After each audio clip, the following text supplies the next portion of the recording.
평생 시끄러운 현장에서 일하신 분들 정말 많이 계시죠? 은퇴할 때쯤 되면 귀가 잘 안 들려서 소음성 난청이라는 산재를 신청하시곤 합니다. 그런데 이제 근로복지공단에서 돌아오는 답은 냉정한 편이에요. 불승인 결정통지서. 내가 일한 작업 현장이 얼마나 시끄러운데 이게 왜 산재가 아니냐? 라고 하시면서 억울해하시는 분들이 정말 많이 계십니다.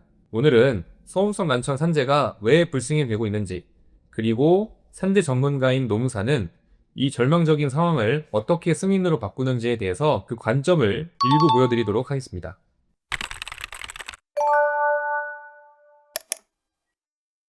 공단이 산재를 거절할 때는 보통 대표적으로 세 가지 사유를 들고 있는데요. 첫 번째, 소음 노출 기준 미달입니다. 이제 법에는 85dB 이상, 소음 선면 이상 이렇게 노출되어야 하는 기준이 있습니다. 근로복지공단은 작업 환경 측정 결과라는 자료가 있는데 이 자료에서 80dB 미만으로 측정된 경우에는 가차없이 불승인을 내리고 있습니다. 둘째, 개인질병 또는 노인성 난청이라는 프레임입니다. 가장 흔한 사유인데요. 선생님의 귀가 안 좋은 건 소음 때문이 아니라 개인질병이거나 혹은 고령과 같은 노인성 난청 사유입니다. 그래서 자연스럽게 나빠지신 거예요 라고 불승인하고 있는데요. 평생 현장에서 고생한 세월을 기저질환, 연령과 같은 개인적인 사유로 불승인하는 것은 좀 불합리하죠. 셋째, 검사 결과의 신뢰도 문제입니다. 검사할 때 컨디션이 안 좋았다거나 각종 검사를 종합적으로 보았을 때 일부분 문제가 있을 수 있거든요. 이제 이거를 보고 의도적으로 안 들리는 척을 한다라고 의심을 해서 불승인을 하기도 합니다.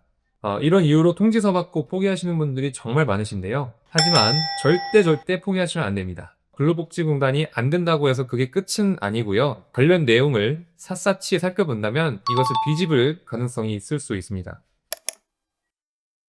자, 그렇다면 산재 전문 노무사는 이 문제를 어떻게 해결하고 있을까요? 저희 산재연구소의 관점을 살짝 보여드리도록 하겠습니다. 첫 번째, 잊혀진 소음직업력을 발굴하는 건데요. 근로복지공단은 실제 그 사업장에서 측정한 작업환경 측정 결과가 없으면 동종 업계에서 유사하게 작업을 하고 있는 어느 근로자분의 작업환경 측정 결과를 인용하고 있습니다. 이때 어떤 기준이 있진 않고요. 임의로 인용을 해요. 저희는 왜 임의로 이 자료를 인용하셨습니까? 이 자료가 아니라 이 자료를 인용해서 판단해야 됩니다 라고 주장하고 입증하고 있습니다. 그래서 이걸 통해 잊혀진 소음 직업력을 발굴하고 있습니다. 두 번째, 의학적 법리적인 논리로 개인적인 사유가 아님을 입증하고 있는데요. 단순히 귀가 안 들린다 라고 주장하는 건 직업병이라고 주장하는 게 아닙니다. 따라서 중이염 같은 개인적인 질병이 있다고 하더라도 또는 고령과 같은 노인성 난청 사유가 있다고 하더라도 정밀검사에서 진행한 각종 검사의 내용과 결과를 분석하고 또래분들의 청력 악화 정도와 비교하여 산재보험법의 각종 법리를 적용합니다. 그리고 이를 통해 개인적인 사유가 아님을 입증하고 있어요. 셋째, 검사 결과의 신뢰도 문제입니다. 소음성 난청을 진행할 때 수능청력검사, 어음청력검사, 그리고 청성뇌관 반응 유발 검사 같은 다양한 검사를 진행하고 있죠. 검사 결과의 내용을 근로복지공단의 자문의사 1명 또는 3명에서 5명으로 이루어진 자문의사 회의에서 이 검사들을 보고 소견을 내립니다. 의사분들의 실력이야 100% 믿고 있지만 이제 그들도 사람이기 때문에 일이 바쁘고 피로하면 서류의 일부를 잘못 보기도 합니다.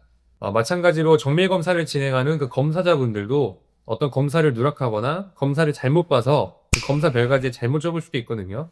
저희 산재연구소는 이러한 오류를 발견할 수 있도록 의학적인 연구를 계속하고 있고요. 그리고 실무에 적용해서 억울하게 불승인받는 소음성 난청 재해자분들을 구제하고 있습니다. 여러분, 난청 산재는 단순히 귀가 안 좋다는 사실의 문제가 아닙니다. 그 난청이 왜 왔는지에 대한 원인을 어떻게 입증하느냐의 싸움이에요. 똑같은 상태라도 서류를 어떻게 꾸미고 논리를 어떻게 세우느냐에 따라서 결과가 180도 바뀌기도 합니다. 지금 불승인 통지서를 들고 막막한 분들이 계실 텐데요. 여러분들이 받아 마땅한 그 권리를 받기 위해서 절대 포기하지 않으셨으면 좋겠습니다. 저희 산재연구소가 그 막막한 길에 든든한 길잡이가 되어드릴게요. 지금 화면 우측 상단에 보이는 전화번호로 연락 주시면 제가 직접 무료로 상담해서 그 받아 마땅한 권리를 분석하고 알려드리도록 하겠습니다. 혼자 고민하지 마시고 지금 바로 연락 주세요. 오늘 내용이 도움이 되셨다면 구독과 좋아요 그리고 알림 설정까지 부탁드리고요. 저희는 다음에도 여러분의 권리를 지킬 수 있는 확실한 산재 이야기로 돌아오겠습니다. 감사합니다.